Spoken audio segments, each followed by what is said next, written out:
Doctor Ambedkar मेरी नज़र में एक अत्यंत महान नेता हैं। उनको मैं अब्राहम लिंकन के बराबर समझता हूँ। अब्राहम लिंकन ना होते, आज जैसा अमेरिका हमें दिखता है वैसा अमेरिका ना होता अगर अब्राहम लिंकन अपने जीवन का बलिदान न करते।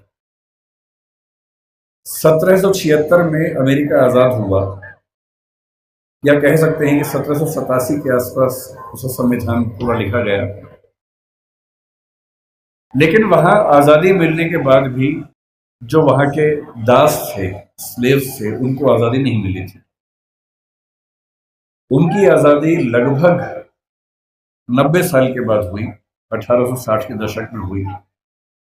एक लंबा संघर्ष हुआ और उस लंबे संघर्ष में जिस व्यक्ति ने एड़ी चोटी का जोर लगाया उसका नाम अब्राहम लिंकन था।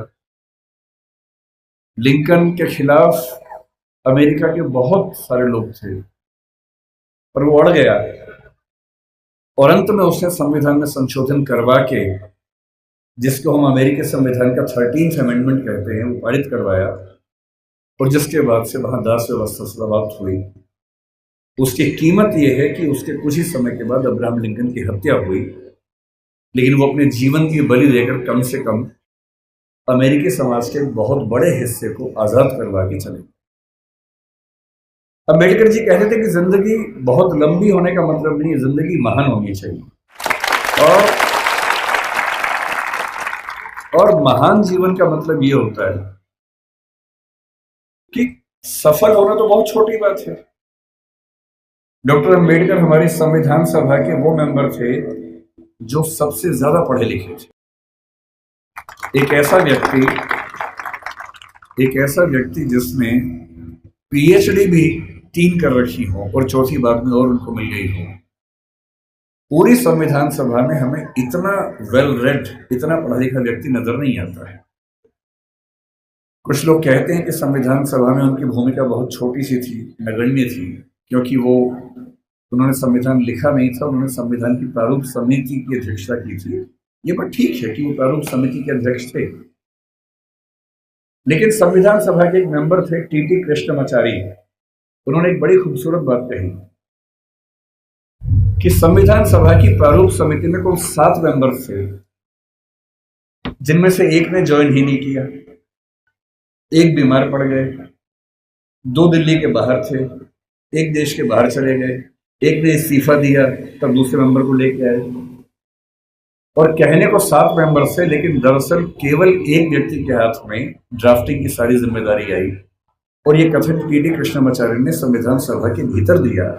और इसलिए हमें इस बात का सम्मान करना चाहिए। लेकिन आप में से अधिकांश बच्चे जिस सामाजिक परिवेश से हैं, मैं संयोग से समाज के उस परिवेश से हूं जिसमें सामाजिक विषमताओं को झेला नहीं। मेरा जन्म एक ऐसे परिवार में हुआ जो निम्न जाति का नहीं है, तो मैं सवर्ण समाज से हूं। संयोग की बात है, तुक्के की बात है। किसी का तुक्का कुछ लगता है, किसी का कुछ लगता है, तो मैं तुक्के से उस समाज से हूं जहां जातीय भेदभाव झेलना नहीं पड़ता है। मैं बहुत गरीब भी नहीं रहा, मेरे माता पिता अध्यापक थे, तो वेतन भी ठीक ही था उनका। और इसलिए मैं देखता हूं कि हमारे समाज में सामान्यतः एक राय ऐसी बन गई कि डॉक्टर अंबेडकर केवल दलित समाज के नेता हैं, उन्होंने केवल उनके लिए कुछ महान काम किए। और मेरा मानना है कि इस गलत फहमी से हमारे समाज को बचना चाहिए। डॉक्टर अंबेडकर हमारे देश के आज तक के सबसे महान नेताओं में से एक हैं, और उनकी महानता को हमें स्वीकार करना चाहिए। धूप बहुत ज्यादा है, आपकी उम्र भी बहुत कम है, इसलिए मैं गहरी बातों में नहीं जाऊंगा। डॉक्टर अंबेडकर को लेकर कुछ बहुत गहरे विवाद, गहरे संवाद हो सकते हैं। उनका गांधी जी से क्या रिश्ता था, आजादी के आंदोलन से उनका क्या रिश्ता था, मार्क्सवाद से क्या रिश्ता था, बौद्ध धर्म से उनका क्या रिश्ता था। ये सब ऐसे प्रश्न हैं जिन पर हम कई घंटे गहरी बात कर सकते हैं, लेकिन क्योंकि आप अभी स्कूल वाले बच्चे हैं, ज्यादातर आपके लिए इन विवादों में अभी उलझना ठीक नहीं है। आपके लिए जो ज्यादा महत्वपूर्ण है, मैं उस बात पे आता हूं। मैंने पिछले 1 साल में जो यात्राएं की, उसमें एक यात्रा कोलंबिया विश्वविद्यालय न्यूयॉर्क की। और वहाँ जाते ही मैंने अपने दोस्तों से पूछा कि भाई यहाँ डॉक्टर अम्बेडकर पढ़ते थे, कोई ऐसा मेमोरियल उनका है क्या? तो वो मुझे एक लाइब्रेरी में, जो बेसमेंट में अच्छी लाइब्रेरी, उनकी काफ़ी अच्छी लाइब्रेरी है, वहाँ लेके गए। और लाइब्रेरी में एक दरवाज़ा जहाँ अंदर रीडिंग रूम है, उसके बाहर एक बहुत सुंदर प्रतिमा उनकी लगी हुई है और साथ में काफ़ी उनके बारे में लिखा हुआ है। और मुझे बहुत अच्छा लगा कि कोलंबिया विश्वविद्यालय आज भी ये मानता है कि डॉक्टर अम्बेडकर उनके आज तक के सबसे शानदार विद्यार्थियों में से एक थे। फिर उसी के कुछ दिन बाद मैं लंदन में था, तो लंदन स्कूल ऑफ इकोनॉमिक्स वहाँ से पास ही था, करीब 2-3 किलोमीटर दूर था। संडे का दिन था तो मैं घूमते घूमते वहाँ चला गया, बंद था वो। तो मैंने वहाँ उनके जो स्टाफ के मेंबर थे उनसे रिक्वेस्ट की कि क्या मैं अंदर केवल घूम सकता हूँ थोड़ा सा? तो बोले हाँ घूम लीजिए। और जब मैं घूमने गया तो मैंने देखा कि बिल्डिंग में अंदर घुसने से पहले ही बाहर उन्होंने एक ही प्रतिमा लगाई है और वो डॉक्टर अम्बेडकर की ही प्रतिमा है। तो मुझे ऐसा लगता है कि जिस भारतीय सपूत की ख्याति दुनिया में इतनी ज़्यादा है, अमेरिका में, लंदन में जहाँ वो पढ़े, वहाँ के इंस्टीट्यूशन से मानते हैं कि हमारे महानतम विद्यार्थियों में से एक वो थे। तो ऐसा क्यों है कि हमारे समाज में उनको लेकर ऐसी गलतफहमियां बहुत ज़्यादा है? आज मुझे बुलाया गया है ये कह के कि बच्चों को प्रेरणा देनी है, पर दरअसल मेरे लिए तो खुद ये प्रेरणा का समय है कि मैं एक ऐसी जगह हूँ जहाँ डॉक्टर साहब पैदा हुए, उनकी मृत्यु हुई। मैं बहुत संक्षेप में आपको ये बताना चाह रहा हूँ क्योंकि आप में से बहुत सारे बच्चे जिस समाज में पैदा हुए होंगे, आपकी परिस्थितियां कुछ कुछ वैसी होंगी जैसे अम्बेडकर जी की थी। हालांकि वैसी नहीं होंगी, और क्यों नहीं होंगी? क्योंकि अम्बेडकर जी हो गए आपसे पहले, इसलिए आपकी स्थितियां वैसी नहीं। अगर वो ना होते तो स्थितियां वैसी होती। तो मैं आपको थोड़ा सा बताना चाह रहा हूं कि आप किस भारत की ऐतिहासिक सामाजिक परंपरा में स्थित हैं और आपकी जिम्मेदारी क्या बनती है। मैं ये भी समझाना चाह रहा हूं कि जो सदस्य आप में से या समाज के जो सुनेंगे इस वक्तव्य को, जो समाज के उस तबके से नहीं भी हैं, जो समाज के संपन्न वर्ग से हैं, उनको भी समझने की जरूरत है। जो हम थोड़ा सा समझेंगे क्या है वो। हमें किसी व्यक्ति की महानता समझने के लिए पहले ये देखना चाहिए कि उसकी प्रेरणा बिंदु क्या थे। आपको मैं प्रेरित करूं, इससे बेहतर है कि मैं आपको वही बताऊं डॉक्टर अम्बेडकर के बारे में जिससे मुझे प्रेरणा मिलती है। शायद आपको भी किसी से प्रेरणा मिल जाए। और मैं ये स्पष्ट कर दूं, मैं किसी विचारधारा, किसी मान्यता, किसी वाद का अंध समर्थक नहीं हूं। मैं ना गांधीवादी हूं, ना मार्क्सवादी हूं, ना अम्बेडकरवादी हूं। मैं सभी महान व्यक्तियों को पढ़ता हूं, डूब के पढ़ता हूं। अम्बेडकर जी जितना पढ़ते थे उतना नहीं पढ़ पाता हूं, लेकिन तब भी काफी पढ़ता हूं। उनके बारे में तो एक ऐसी बात मैंने सुनी है, आप बार बार ताली मत बजाइए, उससे रिदम टूटेगी। ताली एक ही बार बजा दीजिएगा बाद में, है ना? अभी सुन लीजिए।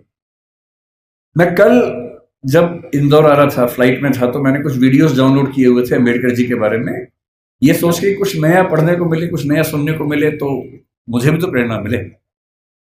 तो एक जिक्र मैंने सुना। आप लोग धूप से परेशान तो नहीं हो रहे ज्यादा? वैसे भी धूप मेरी तरफ ज्यादा है, आपकी तरफ तो कम है, तो है ना? तो अगर मैं बोल सकता हूं तो आप सुन भी सकते हैं, ऐसा क्या है। और आप बैठे हैं, मैं खड़ा हूं, तो आपको तो ज्यादा। तो मैंने कल एक बड़ा अच्छा जिक्र सुना। वो जिक्र एक विदेशी लेखक जिन्होंने किताब लिखी इनसाइड एशिया, ये 19 मतलब अम्बेडकर के समकालीन लेखक थे, जिनका नाम था जॉन गुंटर, बड़े प्रसिद्ध लेखक थे। उन्होंने लिखा कि मैं 1938 में एक बार डॉक्टर अम्बेडकर के घर गया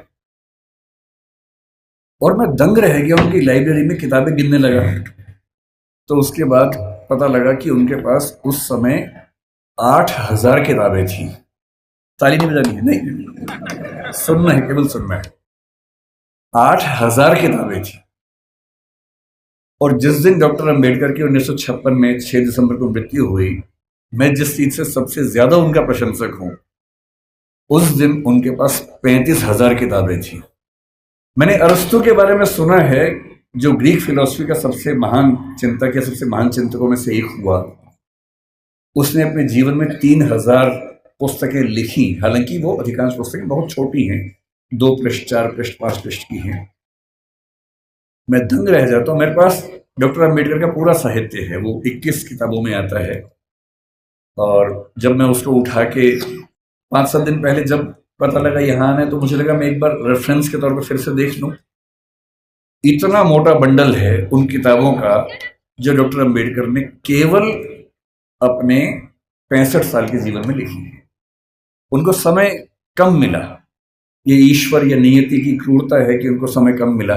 अगर उनको 10-15 साल और मिल जाते तो निस्संदेह हमारा देश जैसा है उससे बहुत बेहतर होता। लेकिन नियति का मामला है। मैं देखता हूं कि हमारे समाज में बहुत लोग उनका विरोध करते हैं। उनको लगता है कि ये दलितों का नेता है, ये हिंदू धर्म के बहुत खिलाफ था, ये बहुत नाराज रहता था।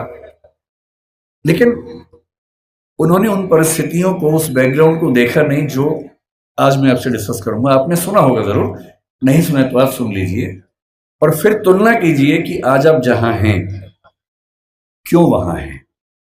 अगर अंबेडकर साहब ना होते या ज्योतिबा फुले ना होते, उसके 500 साल पहले कबीरदास ना होते, उसके 2000 साल पहले बुद्ध ना होते, तो दरअसल हम वहां नहीं होते जहां जब बैठे।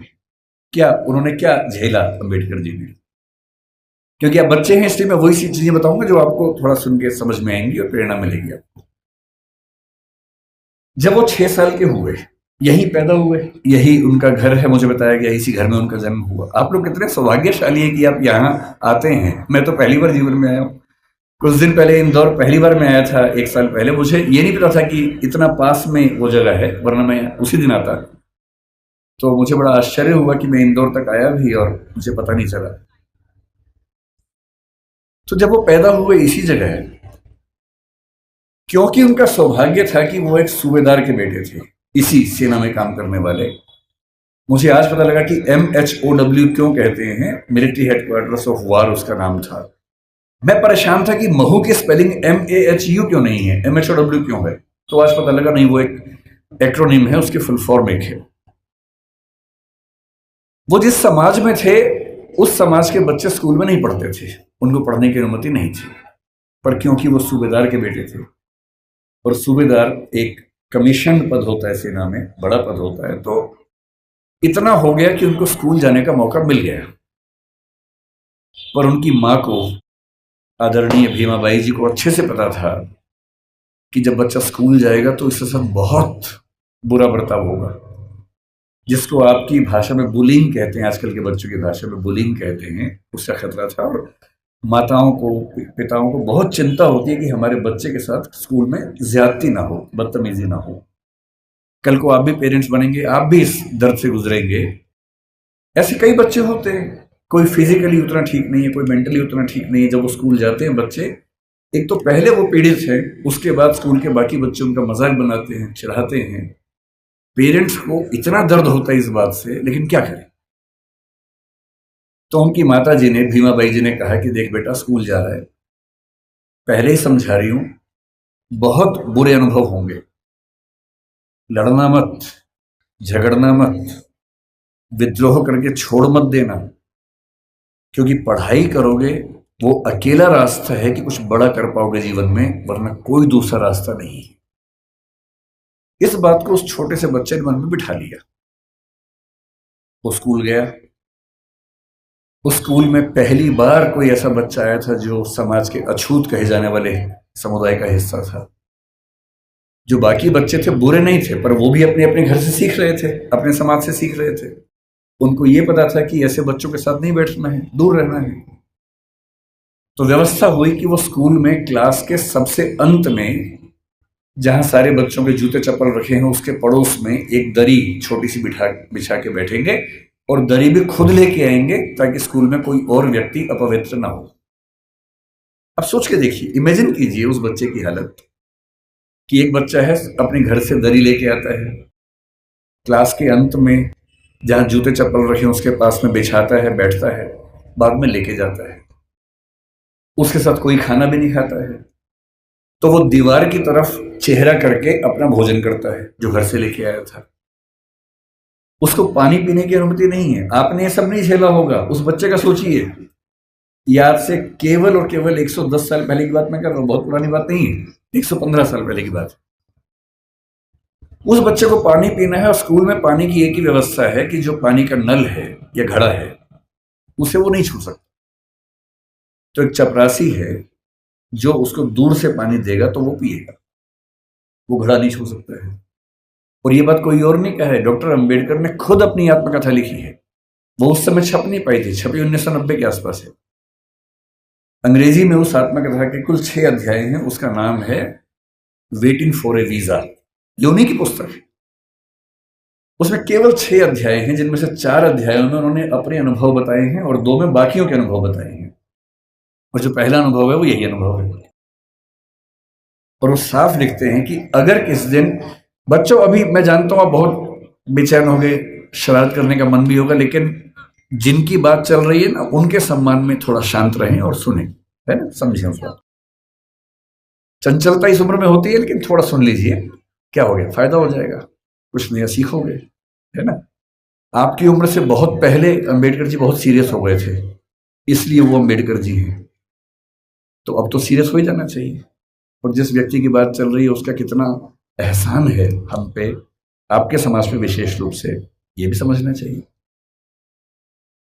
जिस दिन चपरासी नहीं आएगा उस दिन पानी नहीं पी सकते हैं। उन्होंने एक वाक्य लिखा अपनी आत्मकथा में, नो पियन नो वाटर। उस समय ऐसी बोतलें नहीं होती थी जो भी आपको बढ़ रही थी, जिन बोतलों के लिए आप हाहाकार मचा रहे थे, उस जमाने में नहीं होती थी। उस जमाने में पियर नहीं आता था तो पानी नहीं मिलता था। उनके नंबर बहुत अच्छे है क्लास में, व्यवस्था थी कि जिसके नंबर जितने अच्छे होंगे वो उतना आगे बैठेगा, पर उनको ये ऑप्शन नहीं था कि वो आगे बैठ सके, उन्हें पीछे ही बैठना था। ये सब झेलते झेलते वो पढ़े। जब 10वीं क्लास में आए तो एक अध्यापक उनके थे, कृष्णा जी अर्जुन सेलुस्कर नाम था उनका। उन्होंने उस बच्चे को, भीमराव को, एक छोटी सी पुस्तक भेंट की जो बुद्ध की जीवनी थी और कहा कि इसको पढ़ो। अंबेडकर कहते हैं कि उस पुस्तक को और मैं अपने अध्यापक केलुस्कर जी को जिंदगी भर नहीं भूल पाया। वही केलुस्कर जी बाद में उनको बड़ौदा के महाराज सियाजी राव गायकवाड़ से मिलवाने ले गए, वजीफा दिलवाया, फिर वजीफा बढ़ा, और जब वो एल्फिंस्टन कॉलेज के विद्यार्थी हुए तो उनको कोलंबिया विश्वविद्यालय जाने के लिए स्कॉलरशिप मिली, वहीं से मिली, बड़ौदा से मिली। 4 साल कोलंबिया में रहे और इतनी मेहनत करते थे, कोलंबिया विश्वविद्यालय से एमए और पीएचडी करने के साथ साथ लंदन स्कूल ऑफ इकोनॉमिक्स से भी एमए और पीएचडी कर डाली। और उन्होंने कहा कि मैं भी बाकी विद्यार्थियों की तरह कुछ घंटे पढ़ के बाकी मौज मस्ती कर सकता था, पर मैंने रोज 21 घंटे पढ़ना चुना ताकि मैं वो सारी सीमाएं दूर कर सकूं जो मैंने अपने समाज में देखी हैं। 17 में वो भारत वापस आए। अब देखिए स्थिति क्या होती है। जब वो भारत आए तो 4 साल अमेरिका में रहे थे, बीच में लंदन में रहे थे, तो उनको वहां जाति व्यवस्था नहीं थी, वहां कोई छूत नहीं था। वहां भी ब्लैक्स की दिक्कत थी, अश्वेतों की दिक्कत थी, पर क्योंकि वो अश्वेत नहीं थे इसलिए वो दिक्कत उन्होंने नहीं महसूस की। तो उन्होंने 4 साल देखा कि एक समानता का व्यवहार उनके साथ हुआ, तो वो उसके अभ्यस्त हुए। अब भारत आए, बड़ौदा महाराज के साथ जो सहमति थी वो ये कि जब वो पढ़ के आएंगे तो बड़ौदा सरकार में सिविल सेवक बनेंगे, दीवान बनेंगे। अब सोच के देखिए क्या हुआ उनके साथ। वो व्यक्ति बंबई से बड़ौदा आया, और जब बड़ौदा आया तो उसको लगा कोई तो लेने आएगा, क्योंकि वो महाराज के सिविल सर्वेंट थे। स्टेशन पर कोई लेने नहीं आया उनको, क्योंकि उनका समाज पिछड़ा हुआ था। तो कोई बात नहीं, उतरे, सोचा कि अब कहां रहूं। उनको अंदाजा था कि जो हिंदू समाज की धर्मशालाएं हैं, होटल से, वहां उनको अनुमति नहीं मिलेगी, क्योंकि वो अस्पृश्य माने जाते हैं। तो काफी ढूंढने के बाद उनको एक पारसी धर्मशाला मिली। ये सब बातें अंबेडकर जी ने अपनी जीवनी में लिखी है, आत्मकथा में, वहीं से बता रहा हूं आपको, उन्हीं की लेखनी है। क्योंकि पारसी धर्म में तो जाति व्यवस्था नहीं है, तो उनको लगा यहां शायद शांति मिलेगी। वो पारसी धर्मशाला में गए, वहां कमरा के लिया। एक ही कमरा था, बड़ा बहुत बुरी हालत में कमरा था, फर्नीचर से भरा हुआ गोदाम जैसा कमरा, उसी के कोने में रहने की व्यवस्था हुई। तो रहने लगे। कुछ देर के बाद उस धर्मशाला का जो केयर टेकर था, वो गुस्से में आया और उसने कहा कि तुम पारसी नहीं हो। उन्होंने कहा नहीं, मैं तो पारसी नहीं हूं। तो बोले बताया क्यों नहीं? बोले आपने पूछा नहीं, मैं क्यों बताऊं। लेकिन उस धर्मशाला में कई महीनों से शायद कोई आया ही नहीं था, हालत खराब थी। तो फिर सहमति बनी कि यार तुम ना रजिस्टर में कोई पारसी नाम लिख दो, मैं मैनेज कर लूंगा। और बोले मुझे कुछ दिन में घर मिल ही जाएगा, मैं फिर वहां शिफ्ट हो जाऊंगा। तो एक पारसी नाम कुछ रख के काम चलाया। लेकिन 11 दिन हुए थे अभी, और 11वें दिन लगभग 10 से 15 पारसी युवक हथियार, लाठी, डंडे हाथ में लेके चिल्लाते हुए उनकी तरफ बढ़े। और तब उन्होंने कहा कि एक अछूत आदमी पारसी धर्मशाला में कैसे आ गया, तुमने हमारी धर्मशाला खराब कर दी। अंबेडकर जी ने कहा कि आपके धर्म में तो जाति व्यवस्था है नहीं। बोले वो सब हमें नहीं पता, भागो यहां से। और खतरा था कि हिंसा हो सकती थी। अंत में तय हुआ कि शाम तक का समय है, छोड़ देना वरना छोड़ेंगे नहीं। डॉक्टर अम्बेडकर अपने ऑफिस गए। ऑफिस में उनकी कुर्सी अलग बनाई गई। उनका चपरासी उनको पानी इस तरह से देता था कि जैसे किसी खराब व्यक्ति को दे रहा हो।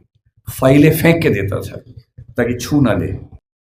आप उस व्यक्ति का मन सोचिए कि जो व्यक्ति इतना पढ़ के आ गया है, अमेरिका से पीएचडी, लंदन से पीएचडी कर चुका है, इकोनॉमिक्स में पहली बार देश में किसी ने इतने गंभीर स्तर पर अध्ययन किया होगा, उसके साथ ये बर्ताव हो रहा है। उन्होंने महाराजा के सचिव से बात की, भाई मुझे रहने को घर कब मिलेगा, छोड़ना है मुझे। कोई जवाब नहीं मिल पाया। शाम तक छोड़ना है। पूरे बड़ौदा में एक भी जगह नहीं है जहां वो रह सके।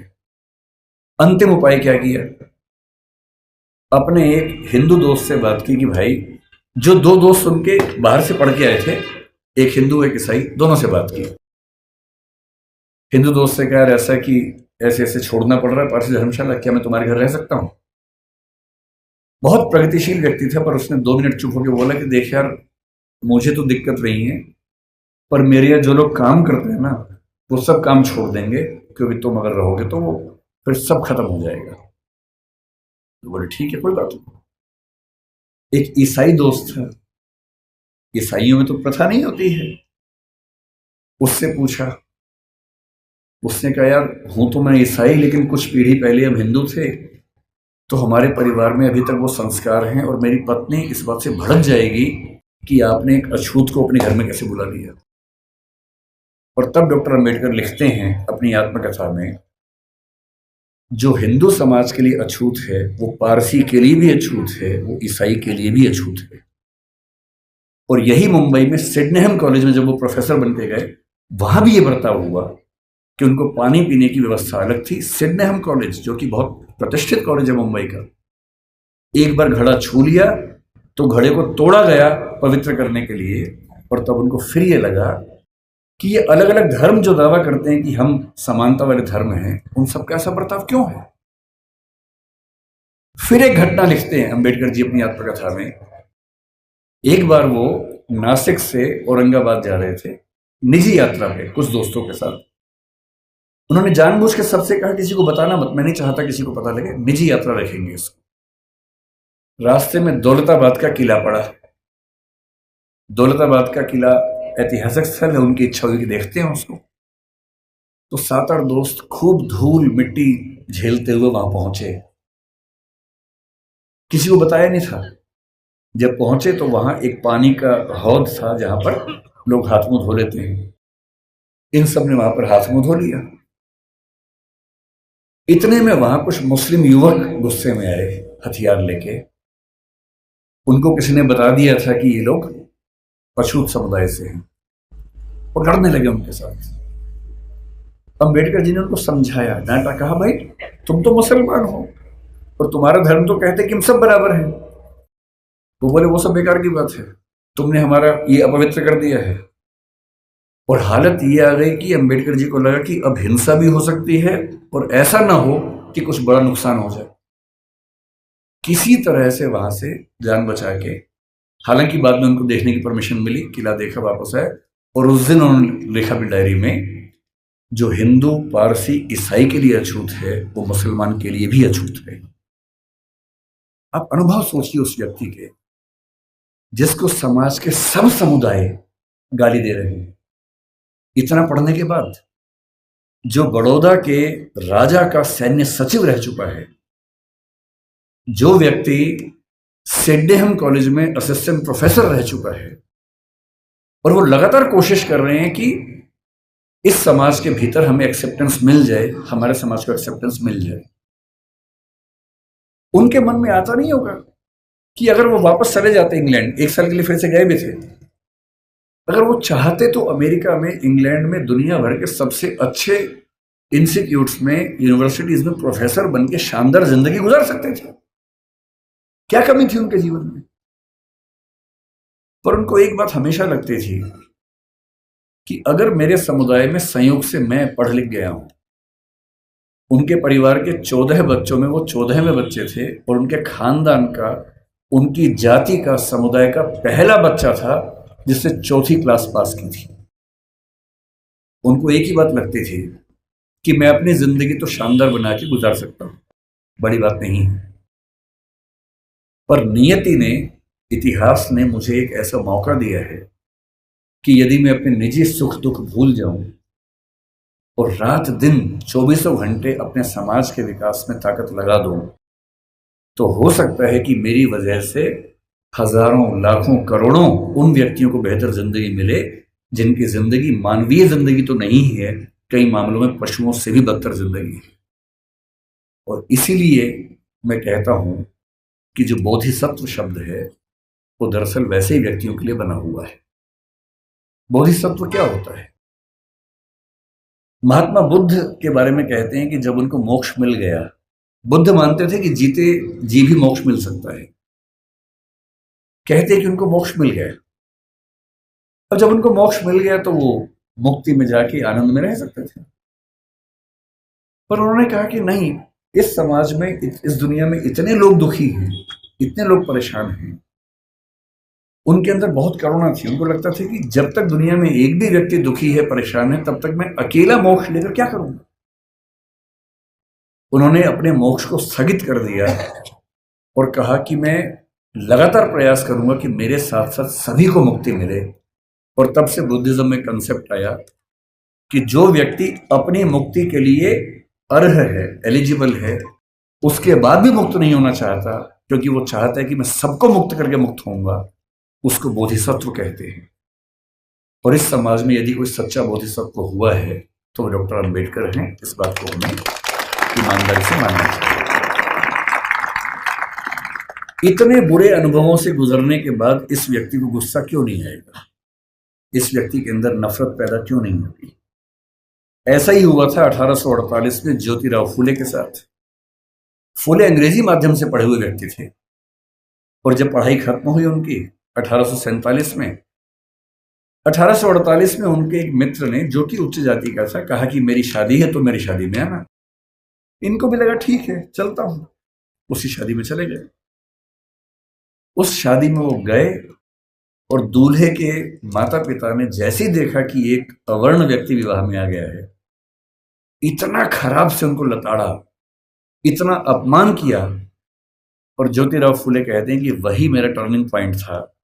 मुझे इस अपमान और इस जिल्लत से सिर्फ खुद को नहीं, अपने समाज के हर व्यक्ति को बाहर निकालना था।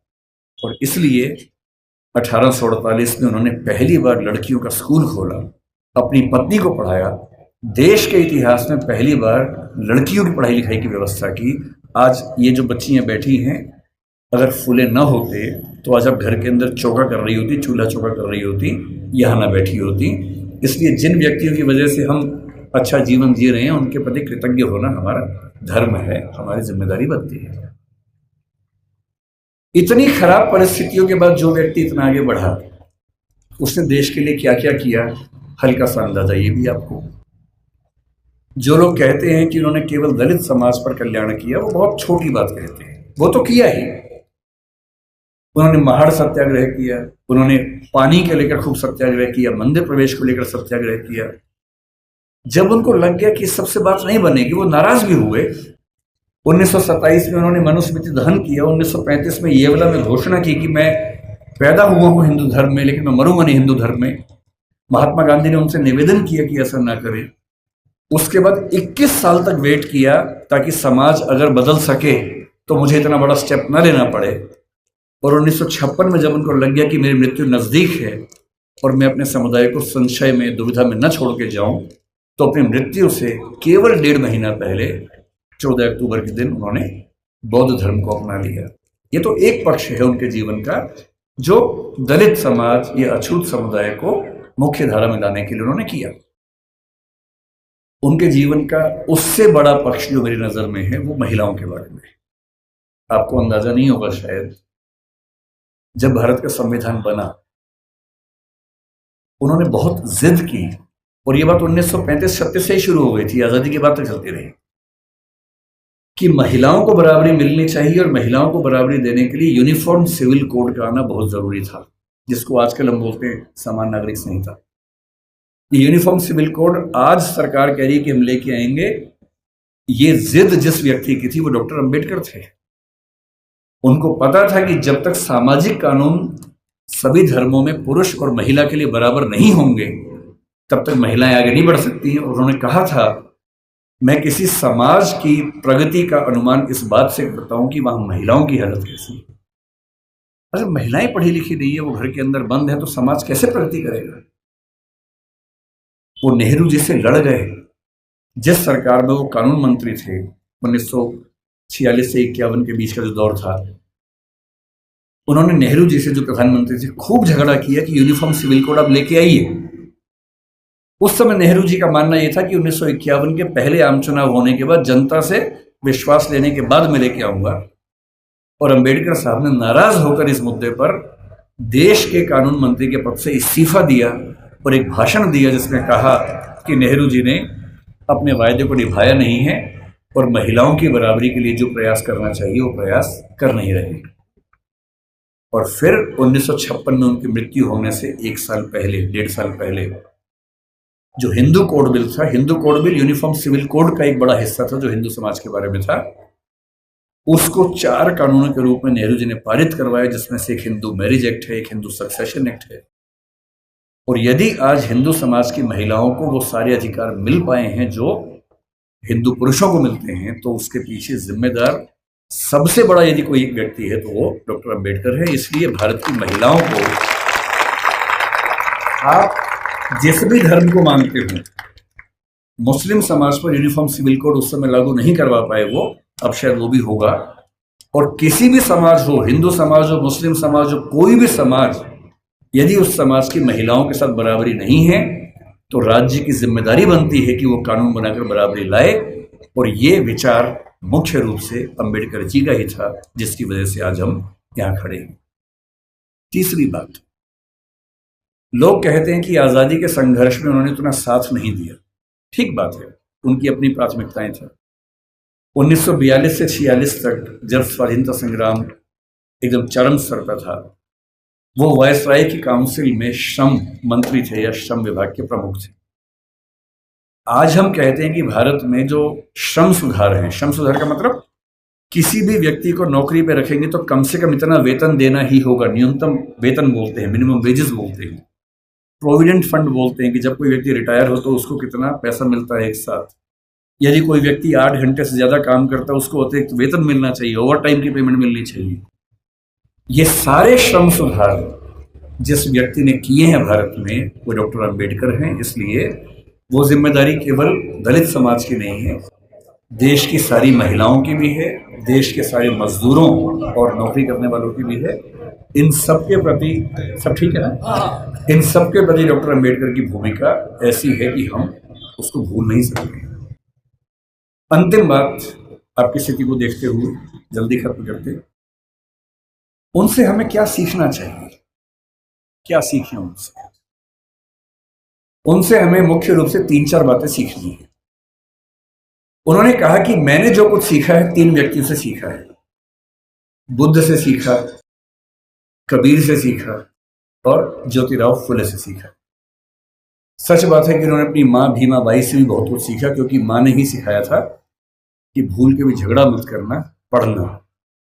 और उनकी जिंदगी में एक टर्निंग पॉइंट ये भी था कि जब उनकी माँ की मृत्यु हो रही थी तो कोई वैद्य उनके घर तक नहीं आए क्योंकि वो अछूत महिला थी, तो वैद्य उनके घर में कैसे आ सकता था। और तब उनको लगा कि मेरी माँ जिस रोग से मरी वो तो चलो एक दैहिक रोग था, पर ये समाज जिस मानसिक रोग से ग्रस्त है उसका इलाज जरूरी है। और जीवन भर उन्होंने वो किया। अम्बेडकर जी से आपको और हमें क्या सीखना चाहिए? मैं तो अपने हिस्से का सीखता हूं, आपको भी क्या सीखना चाहिए? देखिए, जो समाज का वंचित समुदाय है जिसमें हम में से अधिकांश लोग आते हैं, आपको समानता की स्थिति में आना है। अम्बेडकर जी एक बड़ा सुंदर संविधान देश का लिख के गए हैं। उस संविधान में एक हिस्सा मूल अधिकारों का है। बहुत इंटरेस्टिंग बात है कि हमारे संविधान के मूल अधिकारों में सबसे पहला अधिकार समानता का है, न कि स्वतंत्रता का है, क्योंकि समानता जरूरी है। और अनुच्छेद 14 है, 15 है, 16 है, 17 है, 18 है, ये 5 अनुच्छेद पूरी तरह से समानता को स्थापित करने का प्रयास करते हैं। और आर्टिकल 17 में साफ साफ लिखते हैं अस्पृश्यता का अंत किया जाता है और किसी भी रूप में इसका आचरण निषिद्ध होगा और दंडनीय होगा। अपने मरने से 1 साल पहले दबाव डाल के 1955 में उन्होंने अस्पृश्यता अपराध अधिनियम भी पारित करवा लिया, जिसके तहत अनटचेबिलिटी या अस्पृश्यता को या छुआछूत को अपराध घोषित किया गया। उनसे हमें क्या सीखना चाहिए? आपको क्या सीखना चाहिए? पहली बात, उन्होंने एक बड़ी गहरी बात कही थी कि शिक्षा शेरनी का दूध होता है और जो इसको जितना पीता है उतना ही दहाड़ता है। बिना शिक्षित हुए कुछ नहीं हो सकता। और यहां तक कहा कि तुम्हारे पैर में जूते हो ना हो, हाथ में किताब होनी चाहिए।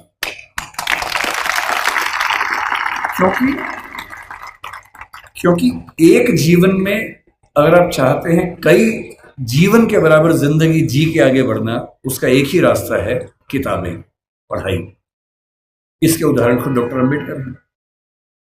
आपके समाज के पास ना उतना पैसा है, ना उतनी जमीन है, ना उतनी संपत्ति है, ना उतना रसूख है, ना उतनी पॉलिटिकल ताकत है।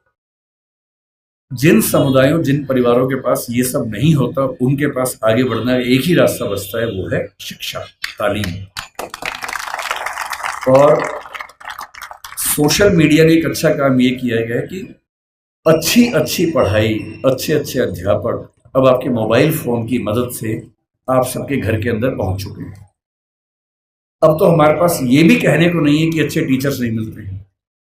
जो टीचर दिल्ली को मिलते हैं, जो जेएनयू को मिलते हैं, जो मुंबई को मिलते हैं, देश के अच्छे अच्छे संस्थान को मिलते हैं, हार्वर्ड को मिलते हैं, वो सारे के सारे ऑनलाइन, और उनमें से बहुत सारी क्लासेस उनके निःशुल्क यूट्यूब पे, सोशल मीडिया पे उपलब्ध है।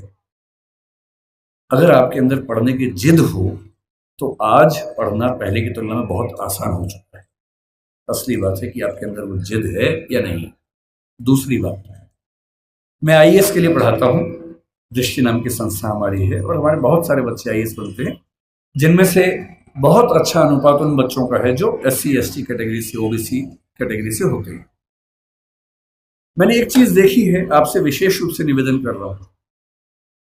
बहुत सारे ऐसे बच्चे होते हैं जो समाज के पिछड़े समुदाय से आते हैं और उनको इस बात की बड़ी शर्मिंदगी होती है कि मैं पिछड़े समुदाय से हूं। उनको आरक्षण मिलता है, वो आईएएस बनते हैं, आईपीएस बनते हैं, और आईएएस आईपीएस बनने के बाद कोशिश करते हैं कि उनकी वो पहचान खत्म हो जाए कि वो पिछड़े समुदाय से हैं और वो किसी उच्च समुदाय के व्यक्ति से शादी ब्याह करके अपने आप को वहां एक्सेप्ट करवा ले किसी तरह से। ऐसी उधेड़-बुन में लग जाते हैं। मैं आपसे एक बात का निवेदन करना चाह रहा हूं, जिस समाज से आप हैं उस समाज को लेकर शर्मिंदा कभी नहीं होना, एकदम नहीं होना।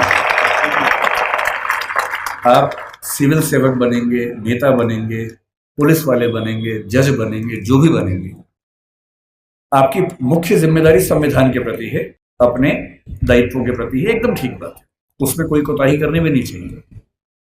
पर ध्यान रखना है, आरक्षण के पीछे का मूल तर्क क्या है? आप सोच के देखिए कि इस देश में कुल नौकरियां अगर मैं मान लूं केंद्र में तो 1 लाख के आसपास, जिनमें एससी समाज की 15,000 के आसपास होंगी। एससी समाज की कुल आबादी अगर हम देखें, इस समय 16% से ऊपर आबादी है। अगर 150 करोड़ दिमाग में रखने या 140 करोड़ रखे तो 23 करोड़ के आसपास आबादी दलित समाज की या एससी समाज की भारत में। 23 करोड़ में से अगर 15,000 लोग नौकरी पा लेंगे, क्या इससे दलित समाज की आर्थिक स्थिति बेहतर हो जाएगी? नहीं होगी, वो तो 15,000 की होगी। तो आरक्षण क्यों दिया जाता है? आरक्षण का उद्देश्य ये नहीं है कि लोग अमीर हो जाए, वो तो 15,000 होंगे। आरक्षण का उद्देश्य ये है कि जब पूरे एक गांव में एक दलित बच्चा या एसटी बच्चा या ओबीसी बच्चा आईएएस बनता है या जज बनता है, उस गांव के हर व्यक्ति को कॉन्फिडेंस आ जाता है कि दिक्कत आएगी तो मेरा छोटा भाई मेरे साथ खड़ा हुआ है, और आपको वो छोटा भाई छोटी बहन बनना है। जिस दिन आप सफल हो जीवन में, आपके समाज ने बहुत आहुति दी है आपकी सफलता में, और आप जिंदगी भर भी उनकी मदद करेंगे तो अपना उधार चुका नहीं पाएंगे। कोई ऐसा काम नहीं करना जो गैर कानूनी हो, जो असंवैधानिक हो, ऐसा नहीं करना है। अपनी नौकरी की हदों में रहना है, अपने नियमों का पालन करना है। लेकिन जैसे आप आईएएस बनेंगे, आपके परिवार में कोई संकट में होगा, उसकी हेल्प करेंगे। ठीक वैसे आपके समाज में कोई संकट में है, पुलिस यदि उसके साथ बदतमीजी कर रही है, गैर कानूनी कृत्य कर रही है, तो उस पुलिस को आप फोन करेंगे तो उसके साथ कुछ गलत नहीं होगा, ये आप पक्का कर सकते हैं। अंबेडकर साहब से सीखना चाहिए कि मैं जिस पृष्ठभूमि से हूं उस पर शर्माना नहीं है। अगर वो पीछे की स्थिति है तो उससे लड़ना है, और अपने साथ साथ अपने पूरे समाज को मुख्य धारा में लाने के लिए एड़ी चोटी का जोर लगाना है। ये सीखना है। तो पहली बात सीखनी है पढ़ाई, दूसरी बात सीखनी है अपने समाज का साथ देना। पीछे कोई भी हट सकता है। जाति को लेकर कबीरदास ने बड़ी गहरी बात कही थी कि व्यक्ति की पहचान उसकी योग्यता से होनी चाहिए, मेहनत से होनी चाहिए। जाति में क्या रखा हुआ है? उन्होंने कहा, जाति ना पूछो साधु की, पूछ लीजिए ज्ञान। ज्ञान पूछो, मोल करो तलवार का, पड़ी रहन दो म्यान। म्यान में क्या रखा है? तलवार की कीमत है। और यदि हम कहते हैं कि पिछड़े समाज के लोग पढ़ने में पीछे हैं, तो ऐसा क्या था कि एक बच्चे को मौका मिला और वो पूरी संविधान सभा में सबसे ज्यादा पढ़ा लिखा व्यक्ति बन गया? इसका मतलब है कि अवसर मिले, जुनून हो तो व्यक्ति कुछ भी कर सकता है। और मेरे पास जो मेरे प्रेरणा स्रोत हैं बहुत सारे हैं, उनमें से एक डॉक्टर अंबेडकर हैं। जब मैं इस रूप में प्रेरित होना चाहता हूं कि किन व्यक्तियों ने अपनी जिंदगी की आहुति देकर एक पूरे समाज, एक पूरे राष्ट्र की जिंदगी बदली, मुझे अब्राहम लिंकन, मैरी गूज, रोजा पार्क्स, डॉक्टर अंबेडकर ऐसे कुछ नाम याद आते हैं। और मेरा मन कहता है कि मैं अपने समाज के बच्चों से, केवल आपसे नहीं, मैं अपने घर के बच्चों से भी यही कहता हूँ कि जिंदगी जियो तो वैसी जियो कि आपके जाने के बाद लाखों करोड़ों व्यक्तियों का जीवन बेहतर बने। और ये मजाक नहीं है। डॉक्टर अंबेडकर ने हमेशा कहा कि भाई नायक पूजा मत करना। जब लोग उनका जन्मदिन मनाते थे वो बुरा मानते थे कि यार तुम बिना बात के मुझे भगवान बना रहे हो, ऐसा मत करो। नाराज होते थे कि ये तुम मुझे भगवान बना दोगे तो तुम अपनी जिम्मेदारी भूल जाओगे, सोचोगे ये भगवान था, इसी का काम था, मेरा काम नहीं, ऐसा मत करना। उन्होंने खूब मना किया। समाज की अपनी मजबूरी है कि यदि कोई व्यक्ति इतना महान काम करके जाए तो उसको सम्मान न दे तो क्या करे। इससे उनका जन्मदिन भी मनाया जाता है, पुण्यतिथि भी मनाई जाती है। 14 अक्टूबर का दिन भी नागपुर में मनाते हैं। आज 7 नवंबर, आज का दिन बड़ा पवित्र है। आज वो जीवन में पहली बार स्कूल में गए थे, उसी स्कूल में जहाँ दरी हाथ में लेके जाना होता था। ये उसी स्कूल की बात है। और मुझे खुशी है कि ये जो संगठन है यहाँ इस दिन को मना रहा है। और मैं एक अंतिम एग्जाम्पल देके बात समाप्त करता हूँ। 1954 का एग्जाम्पल है। अमेरिका में जो स्थिति हमारी यहाँ दलित समाज की है, वो स्थिति अमेरिका में अश्वेतों की रही लंबे समय तक। हुआ क्या कि जब अमेरिका आजाद हुआ तो अमेरिका के संविधान में समानता की बात लिखी गई। जब समानता की बात लिखी गई तो दास लोगों ने विरोध किया कि अगर समानता है तो हम दास कैसे हैं। 90 साल लगे दास प्रथा को समाप्त करवाने में। अब्राहम लिंकन ने खत्म किया, अपना जीवन दे दिया। तो 1866 में दास प्रथा खत्म हो गई, लेकिन अभी भी अश्वेतों को अधिकार नहीं मिले। महिलाओं को वोटिंग राइट्स नहीं मिले अभी तक। अब महिलाओं और अश्वेतों के आंदोलन शुरू हुए कि हमें बराबरी चाहिए। और उसमें एक घटना, बड़ी रोचक घटना है, सुनिए क्या हुआ। 1950 के आसपास अश्वेतों का आंदोलन बड़ा प्रखर हो गया। उस समय डॉक्टर अंबेडकर अपने जीवन के आखिरी दौर में थे, उन्होंने भी उस आंदोलन को देखा समझा। उसमें दो घटनाएं घटी। एक महिला थी रोजा पार्क्स। अमेरिका का नक्शा देखा हो तो उसमें एक राज्य है अलाबामा। अलाबामा में एक शहर है मोंटगोमरी, वहां का प्रसंग है। अस्पृश्यता कुछ मात्रा में अमेरिका में भी थी और देशों में भी थी। कैसे थी देखिए, वहां एक नियम था कि जो सरकारी बसें होती थी उन बसों में शुरू की 4 सीटें केवल श्वेत लोगों के लिए होती थी और चौथी सीट के पीछे अश्वेत लोग बैठ सकते थे, वो भी एक कंडीशन पे कि यदि श्वेतों की 4 सीटें भर गई और फिर कोई श्वेत आ गया तो अश्वेत को सीट छोड़नी पड़ेगी, ये कंडीशन थी। तो लोग करते थे, बैठते थे, 4 सीट छोड़ते थे, कोई श्वेत आ गया उठते थे, छोड़नी पड़ती थी। उनको खराब लगता था। ये वही पानी है जो उनको नहीं मिलता था, है ना। इसके लड़ना नहीं है, प्यार से लेना है, झगड़ा नहीं करना है। एक दिन उनके जैसा जी के देखो कि पानी नहीं मिला, एक दिन जी के देखो ताकि समझ में आए कि उनका जीवन कैसा था। खैर, एक महिला थी जिसका नाम था रोजा पार्क्स, करीब 40 साल की, बहुत ही सभ्य महिला थी, अश्वेत महिला थी। कई बार उठ चुकी थी बस से, बस में बैठती थी, उठा दिया जाता था। एक दिन उसको बहुत गुस्सा आ गया। वो बस में बैठी थी 5वीं सीट पे, पहली 4 पे श्वेत लोग बैठे, कुछ लोग और आ गए। ड्राइवर जिसका नाम विलियम ब्लेक था वो उठा और उसने कहा कि आप उठिए। 3-4 लोग थे अश्वेत, सब उठ गए, उसका उठने का मन नहीं हुआ। ड्राइवर ने फिर कहा कि उठना होगा। उसने कहा ऐसा है कि मैं तो नहीं उठूंगी, जो करना कर लो। बस आगे नहीं बढ़ी। पुलिस आई। उस महिला का नाम रोजा पार्क्स था, कभी सर्च कीजिएगा नेट पे पता लगेगा। उसे गिरफ्तार किया गया, जेल में डाला गया। पूरे अमेरिका के उस राज्य के अश्वेत, यहां तक कि मार्टिन लूथर किंग जूनियर जो उस समय काफी प्रसिद्ध नेता थे, वो भी इस आंदोलन में शामिल हो गए। सभी अश्वेत व्यक्तियों से निवेदन किया गया कि सरकारी बस में बैठना ही नहीं है। वो सरकारी बस का एक प्राइवेट बस कंपनी को ठेका मिला हुआ था, वो चला रही थी। अश्वेत समुदाय ने बड़ी गजब की एकता दिखाई। 20-20, 30-30 किलोमीटर दूर उनके घर थे, टैक्सी से आए। अश्वेत टैक्सी वालों ने बस के बराबर किराए में टैक्सियां चलाई, लेकिन बस में नहीं बैठे। 1 दिन, 2 दिन, 3 दिन, होते होते 381 दिन आंदोलन चला। 381 दिन, 1 साल से ज्यादा कोई बस में नहीं बैठा। और अंत में अमेरिका के सुप्रीम कोर्ट को इस कानून को खारिज करना पड़ा जिसमें अश्वेत बैठ नहीं सकते थे, और वहां उस आंदोलन की समाप्ति हुई। डॉक्टर अंबेडकर हमारे समाज के रोजा पार्क्स बने, अब्राहम लिंकन बने। और अगर आपको लगता हो कि आपका जीवन खराब है, एक और घटना से अंतिम बात करके समझ लें। अमेरिका में जब समानता आई तो स्कूल शुरू हुए। अश्वेत बच्चे बोले हम भी स्कूल जाएंगे। कुछ कुछ अंबेडकर जी की याद आपको आएगी इस घटना से। अब अश्वेत बच्चे स्कूल जाएंगे, ये तो वहां के संविधान में लिखा हुआ था। तो वहां की सरकारों ने क्या रास्ता निकाला, कुछ स्कूल श्वेतों के लिए, कुछ अश्वेतों के लिए बना दिए। मामला सुप्रीम कोर्ट में गया कि भाई ये क्या समानता है, हम भी उसी स्कूल में पढ़ेंगे। तो सुप्रीम कोर्ट ने फैसला दिया कि नहीं, समानता का मतलब सिर्फ इतना है कि आपको स्कूल मिलेगा, अच्छी गुणवत्ता का मिलेगा, लेकिन अगर अलग अलग स्कूल है तो इसमें कोई दिक्कत नहीं है। तो ये व्यवस्था ठीक है कि अश्वेतों का स्कूल अलग, श्वेतों का स्कूल अलग। अब ये बड़ी दिक्कत थी अश्वेतों को। आंदोलन चलता रहा, चलता रहा, चलता रहा।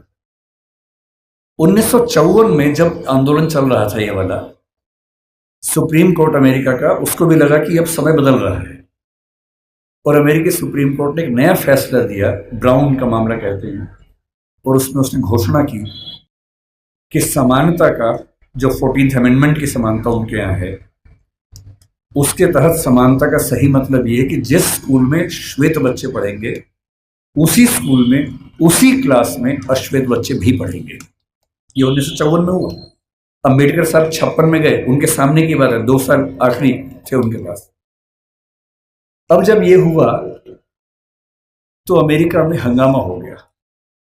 श्वेत समुदायों ने इतना हंगामा किया, अपने शहर तक बदल लिए ताकि एक ऐसी जगह जाके रहें जहां केवल श्वेत लोग रहते हैं, उनके स्कूल में केवल श्वेत लोग पढ़ें। अब अश्वेत बच्चे स्कूल में कैसे जाएंगे? तो हुआ कि जो बस जाती है स्कूल की श्वेत बच्चों की, उसमें अश्वेत बच्चे भी जाएंगे। और मैंने वो कहानियां पढ़ी हैं विस्तार में। जब पहली बार अश्वेत बच्चे श्वेत बच्चों के साथ स्कूल में गए, उस बस को घेर कर पुलिस की कम से कम 10 गाड़ियां आगे पीछे चल रही थी, क्योंकि किसी भी तरफ से हमला हो सकता था, गोलियां चल सकती थी, बच्चों की हत्या हो सकती थी। और बहुत भारी संख्या में पुलिस बस के साथ साथ स्कूल के अंदर, स्कूल के बाहर खड़ी होती थी। और अमेरिकी समाज को लगभग 70-80 साल लगे हैं। लेकिन अगर आप ध्यान से देखें, 1776 की आज़ादी जो दासों की आज़ादी नहीं थी, अश्वेतों की नहीं थी, महिलाओं की नहीं थी। 1866 में दासों की मुक्ति जो महिलाओं की नहीं थी, अश्वेतों की नहीं थी। 1950-55 के आसपास महिलाओं और अश्वेतों की मुक्ति। ठीक उस समय मार्टिन लूथर किंग जूनियर को 35 साल की उम्र में नोबेल पुरस्कार मिलना, और उसके लगभग 50-55 साल बाद बराक ओबामा का अमेरिका का राष्ट्रपति बनना। इतिहास ऐसे बदलता है। इतिहास में हर व्यक्ति को अपने हिस्से की भूमिका निभानी होती है। अम्बेडकर जी ने अपने हिस्से की भूमिका निभा दी है, आपकी बाकी है। ठान लीजिए, इतना पढ़ना है। उस आदमी को सोचिए, वो उसने अपने जीवन में पहला रिसर्च एंथ्रोपोलॉजी में किया। अम्बेडकर जी ने एंथ्रोपोलॉजी के विद्वान, इकोनॉमिक्स में पीएचडी की, और वो व्यक्ति पॉलिटिकल साइंस और संविधान का एक्सपर्ट बना बाद में। जिस विषय में बात करेंगे उस विषय का एक्सपर्ट बना। अगर वो ऐसा कर सकते हैं तो आप क्यों नहीं कमर कर सकते? और मैं अंत में ये बात कहकर समाप्त करूंगा, ठान लीजिए उन्हीं की बात, पैरों में जूते हो ना हो। तुम लोग ध्यान से समझो, पानी की बोतल मिले ना मिले, हाथ में किताब होनी चाहिए। और किताब सूरज से धूप बचाने के लिए नहीं होती है। आप बचा लो, कोई बात नहीं, टेंशन मत। किताब इसलिए नहीं चाहिए कि धूप से बचना है, किताब इसलिए चाहिए कि धूप जैसा तेज अपने अंदर पैदा हो। और एक बहुत प्रसिद्ध विचारक हुए सफदर हाशमी, उन्होंने मजदूर समाज के लिए एक बात कही थी जो मैं आपको कह रहा हूं। उन्होंने एक गीत लिखा कि शिक्षा से ही बदलाव हो पाएगा। वो कहते हैं, पढ़ना लिखना सीखो ओ मेहनत करने वालों, पढ़ना लिखना सीखो ओ मेहनत करने वालों, पढ़ना लिखना सीखो ओ भूख से मरने वालों, क ख ग घ को पहचानो, अलिफ को पढ़ना सीखो, अ आ ई को हथियार बनाकर लड़ना सीखो।